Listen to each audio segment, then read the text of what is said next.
When I sat down with former President Bill Clinton this week in New York City at the Clinton Global Initiative, we spoke about the U.S. economy, the election, world affairs. But the part of the interview that grabbed so much attention was about his dramatic weight loss and the diet that helped him shed 24 pounds. I live on beans, legumes, vegetables, fruit. I drink a protein supplement every morning. No dairy. I drink almond milk mixed in with fruit and a protein powder, so I get the protein for the day when I start the day out. And it changed my whole metabolism, and I lost 24 pounds. And I got back to basically what I weighed in high school. But I did it for a different reason. I mean, I wanted to lose a little weight, but I didn't dream this would happen. I did it because after I had this stent put in, I realized that even though it happens quite often that after you have bypasses, you lose the veins because they're thinner and weaker than arteries. The truth is that it clogged up, which means that the cholesterol was still causing buildup in my vein that was part of my bypass. And thank God I could take the stents. I don't want it to happen again. So I did all this research, and I saw that 82% of the people since 1986 who have gone on a plant-based, no dairy, no meat of any kind, no chicken, turkey. I eat very little fish. Once in a while I'll have a little fish, not often. If you can do it, 82% of the people who've done that have begun to heal themselves. Their arterial blockage cleans up. The calcium deposit around their heart breaks up.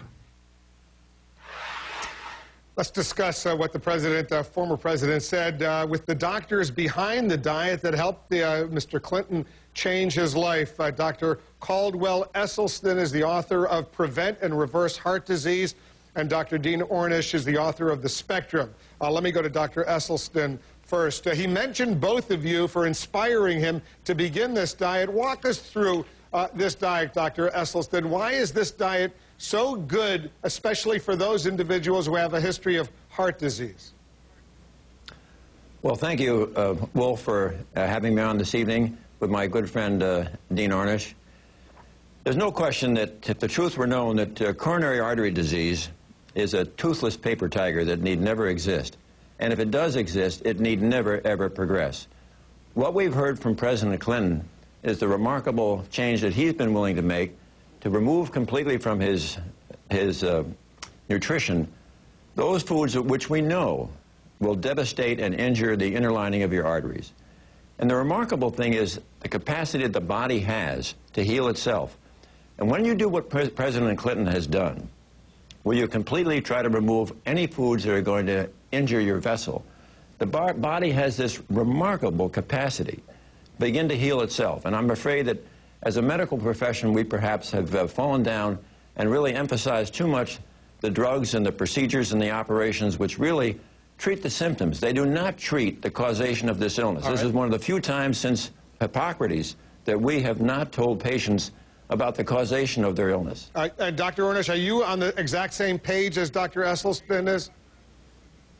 Yes, I am, and I want to just say I love and respect President Clinton, and so I was thrilled to hear that he's making these changes because I want him to live a long time, like so many people do, and whatever your politics, he can inspire many people to make these changes.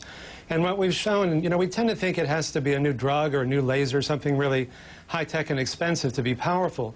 And what we've done in more than 33 years of research is show that these simple changes that we make in our lives, like what we eat, how we respond to stress, how much exercise we get, and how much love and support we have, can actually begin to reverse, not just prevent, but actually reverse chronic illnesses like heart disease and so on. And we found that almost more than 82% of the people who made these changes, as President Clinton indicated, were actually able to reverse the disease. So rather than getting a quick fix like a bypass or a stent does, which doesn't treat the underlying cause, it's a little like mopping up the floor around a sink without turning off the faucet. It keeps coming back unless you change what caused it. Is this diet, Dr. Esselstyn, no dairy, no meat, no chicken, basically no fish? Is this diet for everyone or only for those who have heart disease or a history of heart disease? One other thing I would add, and no oils, no processed oils. When you say no, like olive oil, even olive oil, which supposedly is pretty healthy? I'm afraid I'm going to have a divergence of opinion there. yes, I would include absolutely olive oil, sunflower oil, safflower oil, corn oil, soybean oil. They're out. Now, you know, since we know that these foods are injuring people, why would we ever want to have them on the menu of our school children? When you question, why wait until people do have heart disease? We know, for instance, that if we do autopsies on our GIs who died in Korea and Vietnam, that roughly 80% of these young GIs will already have gross evidence of coronary disease you can see without a microscope.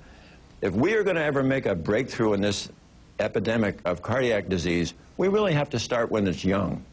This is pretty So you're saying the young kids should not drink milk? Is that what you're saying, Dr. Ornish?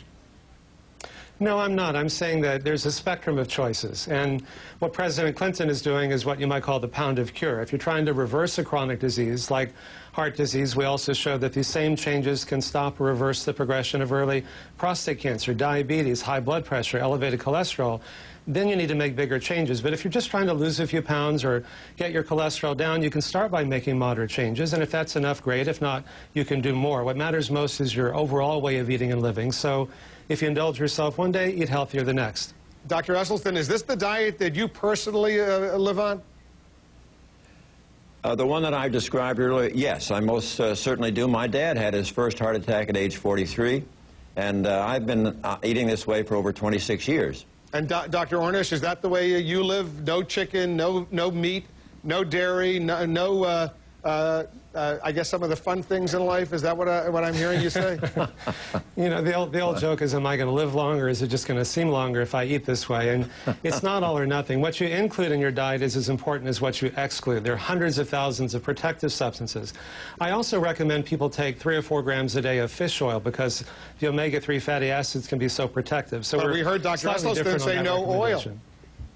Well, we're slightly different opinion on that particular one. I think the omega studies have shown that just 3 or 4 grams a day of fish oil can reduce your incidence of sudden cardiac death by up to 80%. It can reduce your risk of prostate and breast cancer. If you're a pregnant woman or breastfeeding, it can raise your child's IQ. And so I think the evidence there is pretty compelling. I take fish oil, Dr. Esselstyn. Is that a bad idea?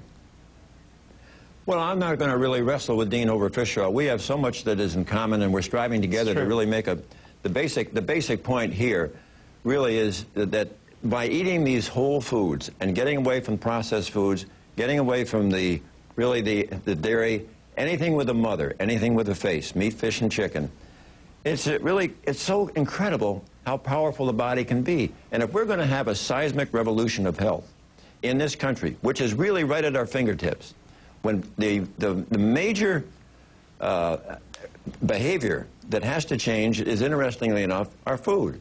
That is the absolutely key card. It trumps everything.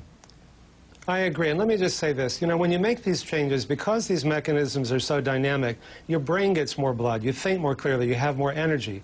Your skin gets more blood, so you don't age as quickly. Even your sexual organs get more blood in the same way that Viagra works. So yeah, you'll probably live longer, but you'll also feel better. And what's sustainable is joy and pleasure and freedom.